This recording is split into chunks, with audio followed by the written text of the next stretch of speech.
স্ক্রিনের ভিডিওটা দেখার আগে সবাই একবার আলহামদুলিল্লাহ বলে এরপর ভিডিওটা দেখেন।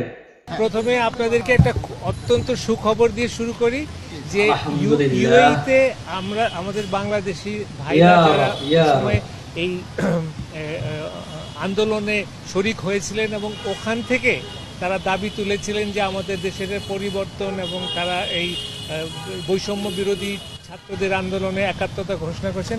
তাদেরকে আপনারা জানেন যে ওইখানকার সরকার তাদেরকে 57 জনকে তারা যাবজ্জীবন কারাদণ্ড দিয়েছিল এবং সেখানে আমাদের প্রধান উপদেষ্টার ব্যক্তিগত উদ্যোগে ওখানকার আমিরের সঙ্গে যোগাযোগের মাধ্যমে আপনাদের আজকে এই সুখবর প্রধানত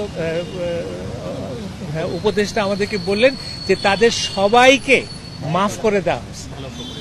এটা অত্যন্ত আনন্দের খবর এবং এটা এবং আমি মনে করি এটা ইউনুস ভাইয়ের মতন আমাদের একজন নেতা না হলে এভাবে আন্তর্জাতিকভাবে এই জিনিসটা আসতো না। সো আমরা খুবই খুশি।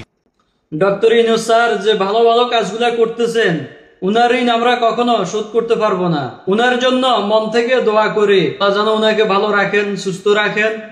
আমাদের 1.5 কোটি প্রবাসীর পক্ষ থেকে উনার জন্য দোয়া এবং ভালোবাসা রইল।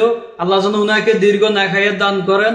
উনি কোনো রাজনৈতিক নেতা না হয়ে, মন্ত্রী না হয়ে আমাদের দেশের মানুষের জন্য এত ভালো কাজগুলা করবে এটা আমরা কল্পনাও করতে পারি নাই। বাট উনি চাইতেছে যে যেগুলা গত 16 বছরে স্বৈরাচার করতে পারে নাই, ডক্টর ইউনুস স্যার চাইতেছে সেইগুলা করে দেখাইতে। মহান আল্লাহ তাআলা ডক্টর ইউনুস স্যারকে একটা উসুল্লাহ বানিয়ে পাঠিয়েছেন জাতির জন্য, আর স্বৈরাচারের পতনের জন্য ছাত্রদেরকে মহান আল্লাহ তাআলা উসিলা বানায় পাঠাইছেন। হে মুমিন মুসলমান, আল্লাহর উপরে বিশ্বাস রাখুন। আল্লাহ কখনো আপনাকে নিরাশ করবে না। আপনি ঈমানকে সঠিক রাখুন, ইনশাআল্লাহ আপনি হারবেন না, বরং আপনি জিতবেন। আমি সবাইকে অনুরোধ করে বলবো সবাই ব্যাংকের মাধ্যমে রেমিটেন্স পাঠান এবং ডক্টর ইউনুস স্যারের জন্য সবাই দোয়া করবেন। উনি যেন আমাদের জন্য ভালো কাজগুলো করতে পারেন, আল্লাহ যেন সেই তৌফিক দান করেন। আমিন।